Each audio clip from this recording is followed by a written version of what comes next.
I played every Jak and Daxter game. Here's my thoughts. Jak and Daxter is a series of games from the early 2000s developed by Naughty Dog. Coming off hot from the Crash Bandicoot games on the PlayStation 1, the Jak and Daxter games are a clear evolution of the platformer style that Naughty Dog had perfected, and in this video, I'll be giving a broad overview of every game in the series. Note that I'm going to do my best not to completely spoil the story here because past the first game, the story is shockingly important. Of course, I really want to thank my patrons, including Melancholis and the Omega Gamer tier, and that's just Ash and the Han Cup who solos Meg in the Played Every Game tier, along with the legendary people that you see here. I also want to thank this video's sponsor, Bespoke Post. This video is sponsored by Bespoke Post. Bespoke Post is a monthly membership club delivering box of awesome top shelf goods from under the radar brands. It's free to join and you can skip a month or cancel anytime. 90% of the products come from small brands, many of which are based right here in the US, like the Carnivore box, which includes the American Barbecue Rub, made by the Great American Spice Company in Rockford, Michigan. Every month, Bespoke Post introduces its members to cool new products like outdoor gear, barware, home and kitchen goods, clothing, and more based on this pretty cool preference quiz that you fill out. And every box of awesome has around $70 worth of goods inside, but only costs a fraction of the value. On top of that, you get to preview your box before they ship it. You'll get a box of awesome assigned to you, and before it's shipped, you'll get a preview of what's inside. From there, you can decide if you'd like to keep it, swap it for another box, or skip the month entirely for no charge, since you only pay for what you want. Now let me show you what I got. First, we've got the Weekender, a beautiful bag made of cotton canvas with a reinforced metal frame. For me, this thing holds a lot of stuff, including my laptop, which is essential for me to have on the go. Next up though, we have Dram, which is really cool. It comes with two beautiful glasses, ice molds to make some really nice spheres of ice, a book called A Field Guide to Whiskey, and a mixer to make your very own old-fashioned. I'm a big soda drinker too, and lately I've been feeling extra fancy drinking out of these glasses. To get 20% off of your first box of awesome, click the link in the description and enter Neosci20 at checkout, or go to bespokepost.com/Neosci20. I want to give a big thanks to Bespoke Post for sponsoring this video.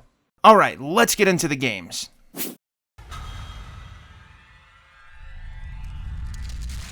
Jak and Daxter: The Precursor Legacy was released in 2001 for the PlayStation 2. This game is a platforming adventure game where you control Jak and his furry companion Daxter. In this game, you progress from level to level in a big seamless world while you collect a bunch of different items. What this game did though at the time of its release that I don't think any other game had ever done was create a massive world and give it absolutely zero load times. That's right, in this game and all of the main series Jak and Daxter games after it, there are no load screens whatsoever. However, there is a bit of a catch. These games do have to load new regions, they just do it by disguising the load times. Whether it's a short platforming segment to get to the next area, or a big elevator ride. The game is loading new stuff, it's just really good at hiding it. Still, this is pretty impressive, especially for its time, and they executed this no loading thing perfectly. The core gameplay of the Jak and Daxter games is this. You are Jak, and you have a basic moveset that includes running freely in any direction, punching by pressing square, performing a spin attack by pressing circle, and combining these moves to pull off extra moves, like jumping and then pressing square to do a dive attack, or pressing square to punch and then following it up with a jump to do an uppercut attack. Jak can also roll by pressing L1, and this roll can be followed up with a jump to give you a short but super long jump to get across big gaps. Holding down L1 while not moving allows you to crouch and crawl around too. This game also features different colored power sources called Eco. Each color of Eco has a different effect. Most Eco is found in small amounts in different levels, sometimes in the boxes, and they fill up Jak's Eco gauge a little bit as you collect them. The Eco gauge automatically drains over time though, meaning that Jak can only use these abilities as long as he's constantly gaining new sources of it. You can also find Eco vents though, and these completely fill the gauge instantly. Green Eco heals Jak if he collects 50 of it or touches a green Eco vent. Blue Eco gives him magnetism of collectibles and also activates certain precursor artifacts. Red Eco gives Jak enhanced strength, and yellow Eco gives Jak a projectile attack that can be activated with his normal attacks or focused in the first person view. Of course, there's also Dark Eco, but this kind of Eco is typically found in large pools and will instantly kill you if you fall into it. There's also breakable boxes that include various collectibles like orbs or Eco, but there's also explosive boxes full of Dark Eco too. In this game, there's quite a few collectibles, but the primary one is Precursor orbs. Well, kind of. The primary one is actually power cells, as you need those to progress further in in the game. You can get power cells by completing certain objectives or doing favors for some of the in-world characters, but one of the primary ways of getting power cells is by giving characters precursor orbs in exchange for one. You can get power cells from these characters by trading them for 90 precursor orbs apiece, and what's funny about that is how Daxter actually acknowledges this in a dialogue sequence. Where have I heard that before?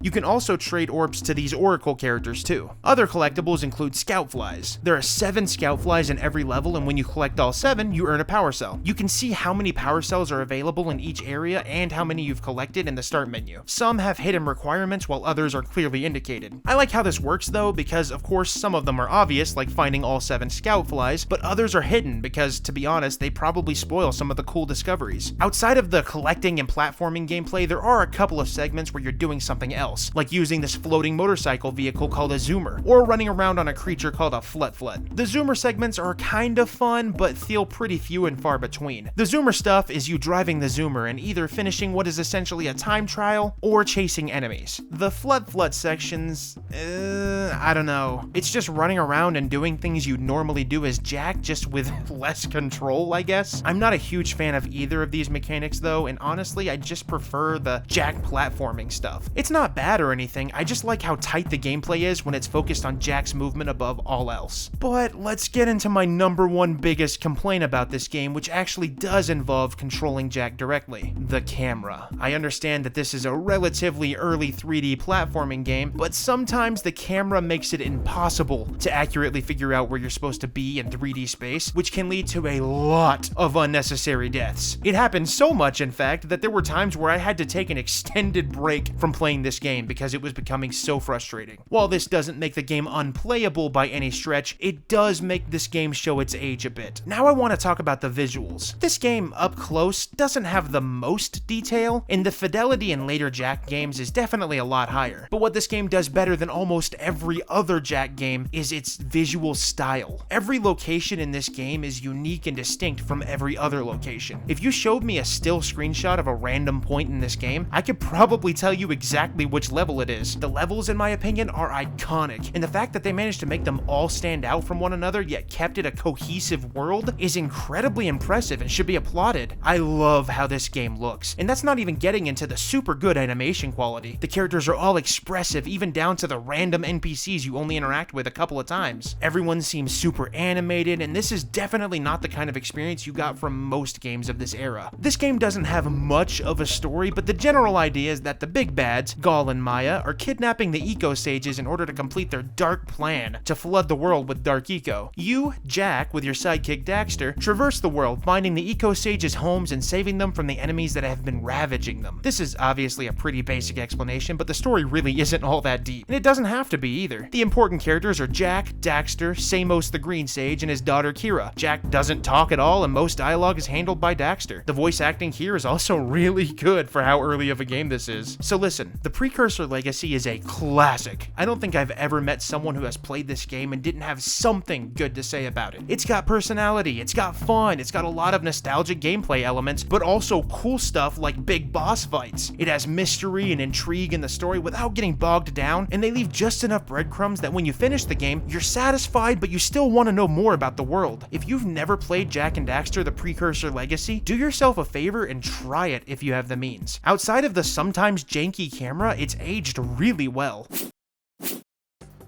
Jak 2, dropping the "and Daxter" from its title, was released in 2003 for the PlayStation 2. So this game is a dramatic shift from the first game in nearly every way. While the core mechanics are nearly identical, basically everything else has changed. The setting is now a large dystopian industrial city, the story is now at the forefront of the game, and Jak now talks. Say something! Just this once! I'm gonna kill Praxis! Oh, and this game's target audience is definitely not kids. The story here is that Jak, Daxter, Samos, and Kira are thrust into Haven City, a place that most of them assume is in a completely different world. Jak is immediately apprehended by the Crimson Guards, who are under orders from the evil leader of the city, Baron Praxis. After being separated for 2 years, Jak and Daxter are later reunited and together go on a revenge mission to take down the Baron. While the tone of this game is a lot darker than the first, my favorite thing about it is its willingness to still be silly. There's some really brutal themes here, but there's also stuff that wouldn't be out of place if they happened in the first game too. Don't take that as the tone being all over the place. The writers just knew exactly what they were doing and found a really nice balance of wackiness and seriousness. We, the Racers, hereby agree to give crew all proceeds from race earnings, endorsement fees, broadcast royalties, syndication residuals, vehicle sponsorships, small appearance fees, collectible card assets, fast food tie-ins, use of likeness rights, talk show deals, clothing lines, all print rights, including book, novella, comic, pamphlet, ticket tape, neon sign, and bathroom graffiti designs, toy rights, shoe lines, mood rings, game rights, vitamin endorsements, city kickback movie deals, and of course, all death and dismemberment accident insurance claims. We can work out the tiny details later. Gameplay-wise, there's a ton of new stuff here, but first let me just say that if you've played the first game, you can pick this one up pretty much instantly. Jak controls almost identically. Movement feels just as tight as it did in the first game, and I applaud the developers for keeping it consistent there. But, this is definitely inspired by a game series whose name sounds kinda like Hand Theft Motto. In this game, you're thrown into Haven City, a large explorable city full of civilians walking around and flying on their hover vehicles, along with guards who are patrolling the city at all times. You can freely, I guess if you want, punch the citizens and the guards, but if you anger the guards for any reason, either you punching them or a story reason, the guards go on high alert and do everything they can to kill you. The only way to escape the guards is to either hide for a while or go into a new area, like a mission or a cutscene. At any given time, you can hop into one of the vehicles being driven by the civilians and steal it from them. There are two main types of vehicles: Zoomer-style cars that can't take a bunch of hits but move quickly, or the larger and more durable but slower two-seaters. Unfortunately, many of the missions require speed, and a lot of the time you're forced to go around in the weaker yet faster vehicles, leading to a sharp increase in difficulty at times, but I'll get to that. Another new movement mechanic is the hoverboard. Partway through the game, you unlock a hoverboard that allows you to move around faster than walking and hover over water, but it's still slower than the vehicles. What's cool about this hoverboard though is its capacity for awesome Tony Hawk's Pro Skater style tricks. You can jump, do tricks, grind on rails, and sometimes even activate speed boosts. I'll admit the hoverboard is a bit gimmicky, but it's also pretty neat. Plus there's a couple of hoverboard only areas in some of the missions. There are two changes that I'd consider the biggest changes in this game though. First is the complete removal of the colored eco powers, instead being replaced by Dark Jak. In this game, Jak was experimented on for 2 years and injected with Dark Eco. Because of this, he can harness special Dark Eco powers, and when you defeat enemies, you can pick up these Dark Eco orbs from them. When you pick up enough of them, you can transform into Dark Jak, who is a lot stronger and a lot faster than standard Jak. On top of this, if you defeat the primary enemies, the Metalheads, they drop these skull gems that you can exchange to an oracle to unlock new special powers that use up your entire Dark Eco gauge, like Dark Bomb, which creates a huge shockwave, or Dark Blast, which is a high-speed spinning attack with dark electricity hitting all the enemies in its range. I enjoy that when you use these moves, the game goes into like this slow motion thing for a second to really give these moves just like an oomph factor, and it makes it feel really cool and satisfying to use these abilities. The second big change to this game is the addition of the Morph Gun. The Morph Gun is, well, it's a gun. You start out with a basic shotgun type gun and unlock different gun mods as you progress in the game, like a long-range rifle gun or a high-speed Gatling gun. Every gun also gets upgraded as you progress the story, like giving you more ammo capacity or a higher rate of fire. The Morph Gun mods all use their own type of ammo, and this ammo can be dropped from enemies or found inside of breakable boxes. The really cool thing about the gunplay is that it's integrated into the standard gameplay really well. Yeah, you can run and gun, but you can also integrate the weapons into Jak's classic moveset, like spinning while using the blaster, causing you to fire rounds in a 360-degree circle around Jak. Of course, some weapons are better in certain situations than others, but all the weapons feel effective in different ways throughout the game. Before I continue, let's talk visuals. This game's strength visually is how expressive and well animated the characters are. In fact, I'd say that it's even an improvement over the first game. Its biggest weakness, though, is that the overwhelming industrial look is super interesting at first, but it really lacks variety. In the first game, you could easily identify which level was which just by looking at it. In this game, the levels all look nearly identical in my opinion. Remember how I said you could show me a screenshot screenshot from the first game and I could probably tell you what level it is. In this game, if you showed me a random screenshot, it'd probably take quite a few guesses for me to get it right. The level design is still interesting and fun to play, it's just really visually dull after the 50th level that's just more industrial ruins. Every once in a while you'll run into something distinct, but these moments are few and far between. I appreciate that there was a consistent visual style here, it just kind of came at the price of variety. Something this game also does that's really unique that I don't ever see anyone talk about is its dynamic music. When you're wandering around the city, a really oppressive and melancholy tune plays. When you jump into a vehicle though, a percussion track kicks in the background. The same thing happens when you hop on your hoverboard or even pull out a weapon, and every change to the track is unique to the circumstances. There's a bunch of examples of this in this game, and it actually reminds me a lot of Super Mario Sunshine when you hop onto a Yoshi. It's a really neat little detail that adds to the atmosphere, and I, again, don't really see a whole lot of people talking about it. So progression in this game is not handled like it was in the first game.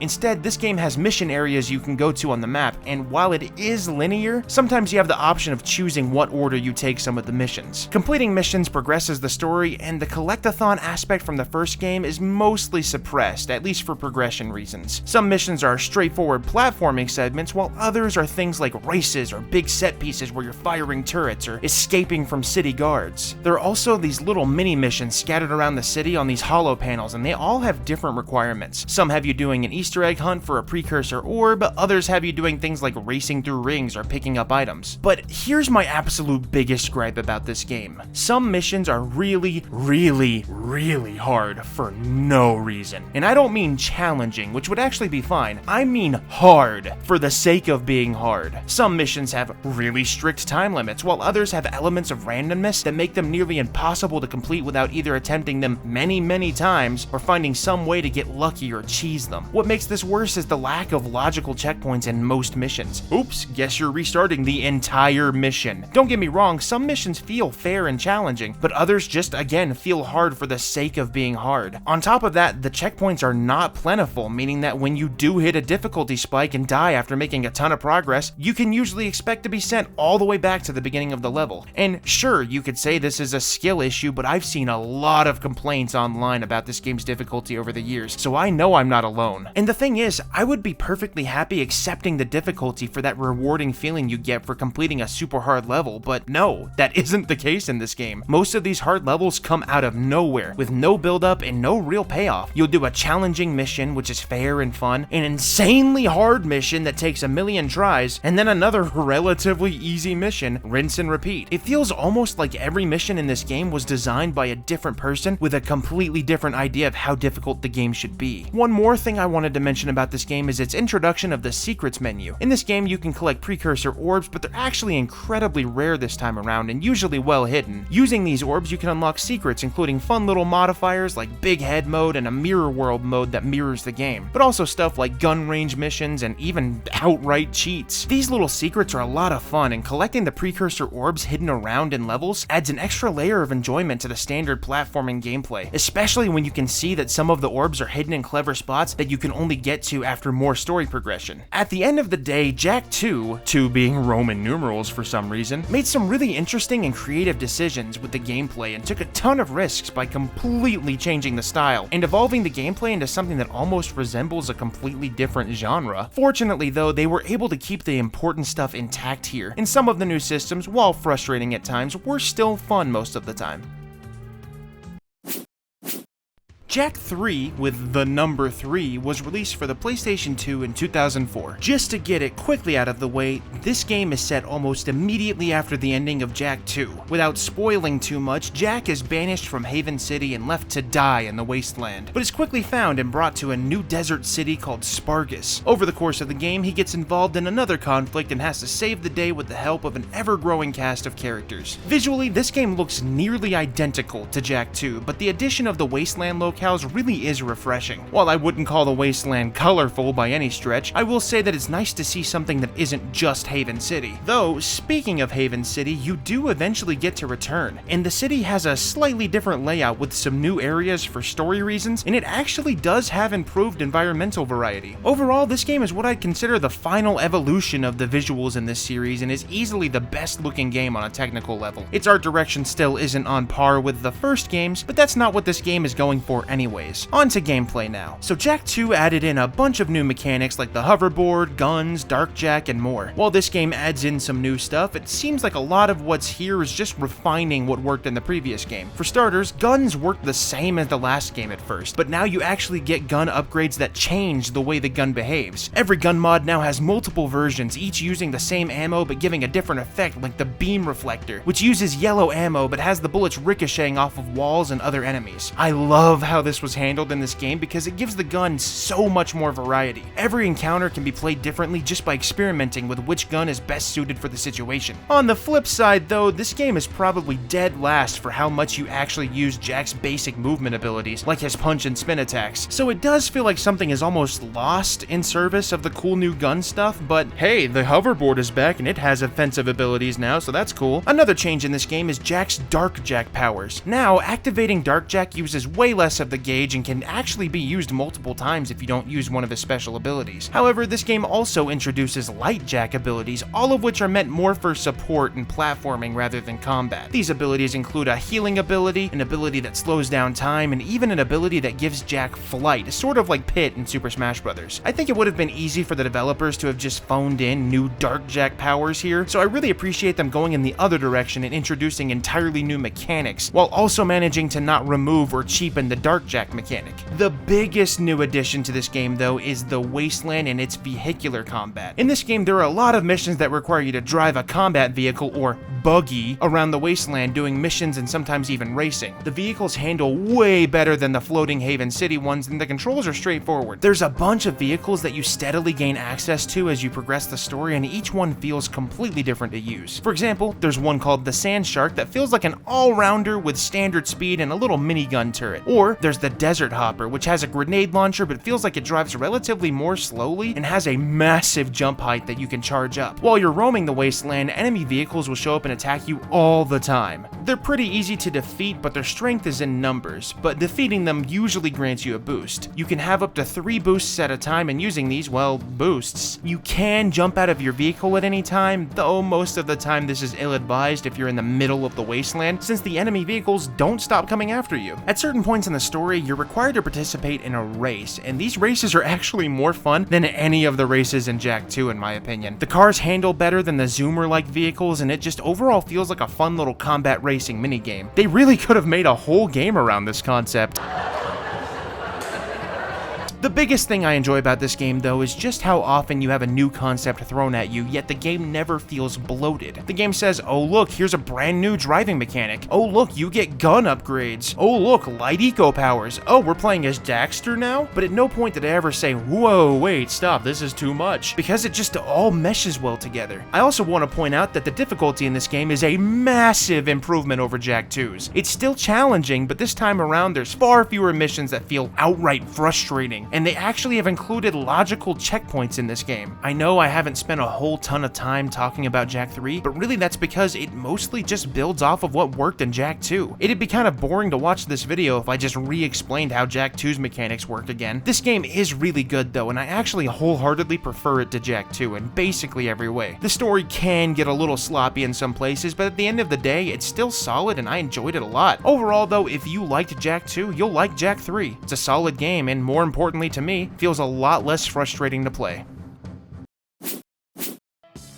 Jak X Combat Racing was released in 2005 for the PlayStation 2. This game was the final Jak and Daxter game directly developed by Naughty Dog. This game is 100% through and through a combat racing game. There's nothing but driving here. There is a story though, and this game takes place after the end of Jak 3 for the most part, and caps the series off narratively. The general idea is that Jak and company are poisoned during a will reading for a deceased character from a previous game. However, they're tricked into drinking the poison, and the only way to get the antidote is to win the Grand Championship races. The cars in this game control shockingly similar to the way that the buggies did in Jak 3, albeit with a couple of differences. races, like the boost gauge being a gauge that depletes over time rather than being just one big boost all at once. As you drive around, you can gain boost by picking up boost items or pulling off drifts and getting airtime to increase the gauge. In the normal races, vehicles don't have any weapons built in. Instead, there are two weapon pickups, the standard projectile weapons and rear weapons. The projectile weapons are your run-of-the-mill Mario Kart style weapons. These are either fired out directly in front of you or lock onto a racer ahead of you. Sometimes though, I did struggle with the game's auto-targeting, and it would do this thing where it didn't target the person I wanted to, meaning that I couldn't play as effectively as I wanted to. The rear weapons are traps that you drop behind you, though they can also be used to stop an opponent's lock-on weapon from hitting you if you time it right. In this game, if you lose all of your HP, the race isn't actually over. Instead, you see your vehicle explode and you're put back on the track, just a little bit behind. When you destroy an enemy's vehicle, sometimes you get a similar slow-motion explosion effect too, and it can be pretty satisfying. This game is broken up into two main modes, Adventure Mode and Exhibition Mode. Adventure Mode is the game's story mode, and this mode is just race after race, interspersed by cutscenes. Of course, it's not all just races, but I'll get into the modes. After Adventure Mode is the Exhibition Mode. In this mode, you can freely choose which race type you want to play, which track, which character, and which vehicle you want to use. There's also split screen and online multiplayer, which is really cool to see on the PS2. In the menus, there's an option to customize your vehicles. As you play, you earn points in the form of orbs, and these can be used to buy upgrades like engine upgrades for speed for your vehicles, or extra customization parts. There's quite a few vehicles to choose from that you unlock over the course of the game, and you can customize the outer shell of all of them with these unlockable items. There's even special antennas and helmets that you can equip. Another fun thing in the menus is the secret menu. Here you can buy secrets using orbs, but you can also use a mechanic called scanning for secrets that basically checks your memory card and PSP for save files from the other Jak and Daxter games. If you have save files from the previous Jak games, for example, you can unlock those specific versions of Jak as a racer in the exhibition mode. There's a pretty wide variety of different race types, some of them being circuit races where the goal is to come in first place, death matches, which are big open arena battles where the goal is to have the highest number of kills, freeze rally, a time trial where you pick up items to freeze your race timer, and artifact race, a mode where you have to find artifacts that are littered across the map, and whoever gets the most when the time runs out wins. There's a lot more modes than this, and they're all pretty much variations on this same idea. Oh, and I wanted to quickly mention that in the secrets menu, there's a couple of fun extra things thrown in there, like behind the scenes videos and even a fun little hot coffee gag that I will not explain in this video. And while I haven't mentioned this much so far, this entire series has a ton of Ratchet and Clank Easter eggs and references, and this game even has Ratchet as a playable racer if you have save data from specific Ratchet and Clank games on your memory card. Jak X is definitely a fun game, and it feels like it was Naughty Dog using all the time and effort and resources they'd already spent making this world to do something different and refreshing before they moved on to something else. While I can't say it's the kind of game that any Jak and Daxter fan would enjoy since it's so different, I can say that if you like Jak and Daxter's world, you'll enjoy it in this game too. Daxter was released in 2006 for the PSP. This is the first Jak and Daxter game developed by a studio other than Naughty Dog. In this game, it's all about Daxter. The game is set in the 2 years between when the group arrived in Haven City at the beginning of Jak 2 and when Jak is saved, and it sees Daxter joining up with a pest control company in the meantime. Visually, for a PSP game, they actually did a really good job in making the world feel like the one from Jak 2. Haven City looks like Haven City, and the new environments evoke the style of the Naughty Dog games. They even managed to make the animations look pretty nice in motion too, which is really impressive for a PSP game. The cutscenes are all pre-rendered, but still look like they're in the same engine as the PS2 games, which is a nice touch and really keeps it thematically consistent. Gameplay-wise, you control Daxter and you're able to move about freely. As this is also a platformer, Daxter has pretty open movement. The enemies in this game are various types of bugs, and you have a swatter and a spray gun with different attachments that you can attack them with. The swatter is a melee attack that can be chained into kind of a small combo, and the spray gun has different attachment types that give you different ranged attacks, but it can also be used as a movement option to hover for a short period of time. The spray gun does have limited ammo though and has to be replenished. The platforming here is never necessarily difficult, and that's probably by design. Given that this was a PSP game only, I imagine they didn't expect players to be able to maintain the same dexterity they'd have on a full controller on just the little PSP control nub. That being said, it still works, and the systems that are here are still fun to interact with. Is it the most engaging game ever? No, but I don't think it's meant to be a hardcore platforming experience anyways. Really, you're just here to wreck some bugs and enjoy some more time in the Jak and Daxter world. A fun side thing you can do in this game is the dream sequences. These minigames are all heavily based off of popular movies like The Matrix, Indiana Jones, and Lord of the Rings. The goal in these is to get as high a score as possible by matching the button prompts on the screen. That's it. That's the whole idea. I love how wacky these are, and it's just another little fun side thing to do while you're taking a break from squashing bugs. Lastly, there's Bug Combat, which is its own mode in the main menu. In this mode, you use these bugs that you unlock by finding them in the game and pit them against each other using one of 3 different ability types. It's kind of a rock, paper, scissors system. The bugs are upgradable and have levels up to 10. I personally couldn't really get into this mode. I don't know, I never really fully understood how it works, and I wasn't really interested enough to force myself to do it either. Anyways, at the end of the day, this game isn't the most complex game, and honestly, it's kind of refreshing after the last few games. But at the same time, it's also a bit difficult to fully invest myself into a game like this when I'm itching for a real Jak and Daxter adventure. If you really love the world of Jak and Daxter and want to enjoy a nice little side story that leads into the events of Jak 2, give this game a shot.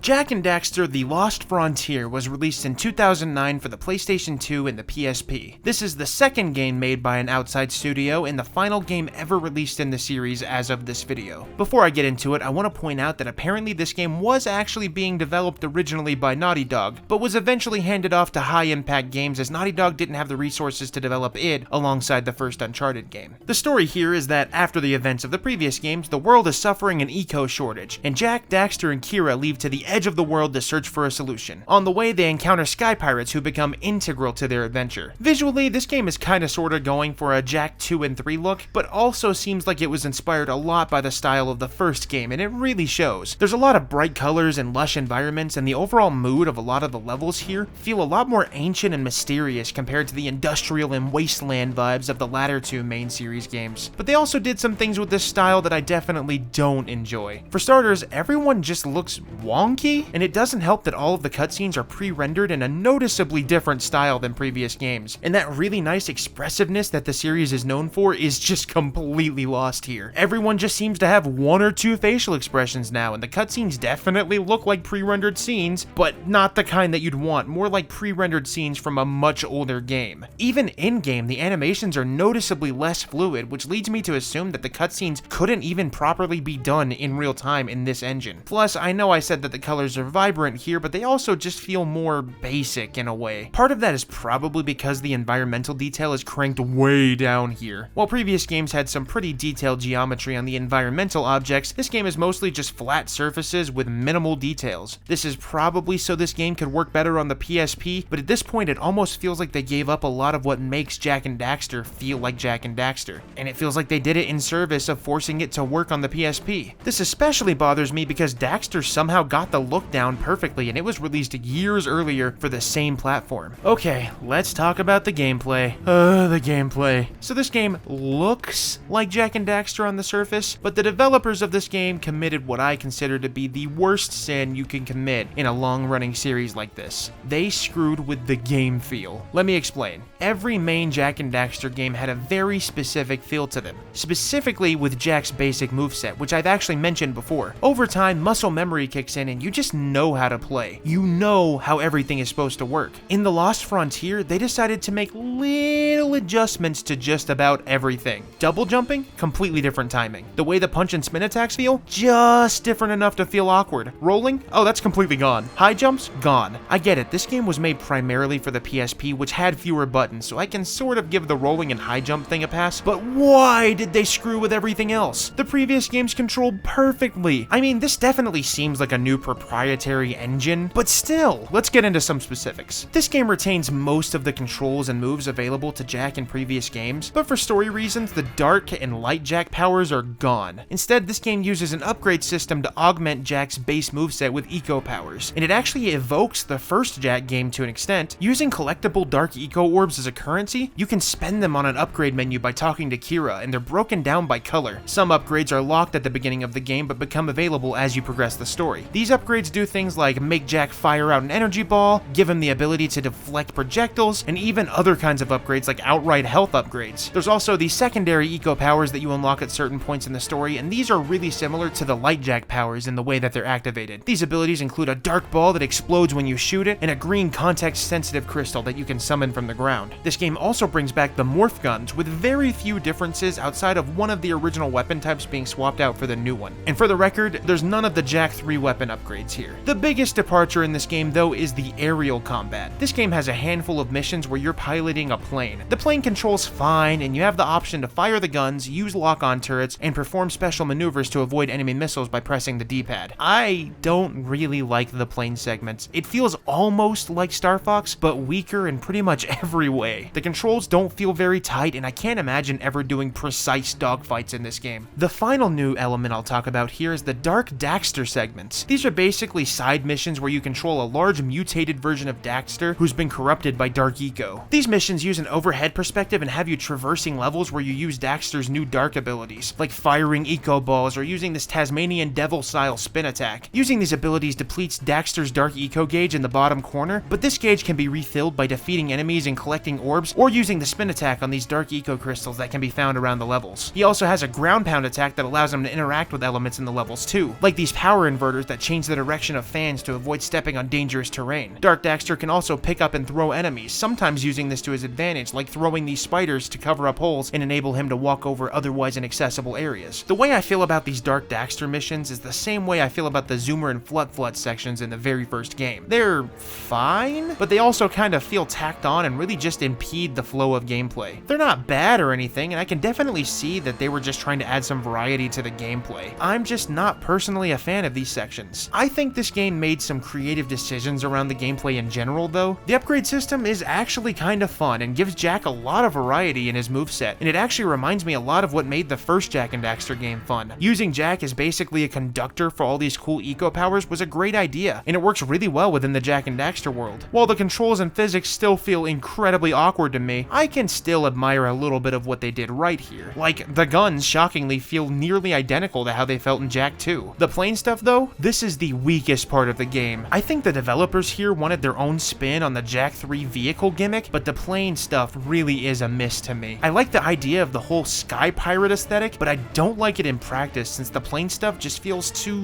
one-dimensional, I guess. It never feels like you're doing anything meaningful in the plane, and the highest highs of the planes are still lower than the lowest lows of Jak 3's Wasteland vehicle segments. My overall thoughts on The Lost Frontier are that it just feels not like a Jak and Daxter game. It feels more like a game that was inspired by Jak and Daxter, but that's it. Like, Daxter was different enough in gameplay and style that it felt like it belonged in the Jak and Daxter world, just with different gameplay. But The Lost Frontier just feels like it's aspiring to reach heights that it just can't, whether it be because of technical reasons or design decisions. It doesn't help that the game's setting is so far removed from previous games, and Jak also has a noticeably different voice actor too. Don't get me wrong, the new voice actor wasn't bad, he just wasn't the voice I'd gotten used to at this point. At the end of the day, I can't really recommend this game unless you're a super hardcore Jak and Daxter fan. The game itself as a whole is actually kind of fun, but you're definitely going to get a superior experience just by playing pretty much any of the previous main titles.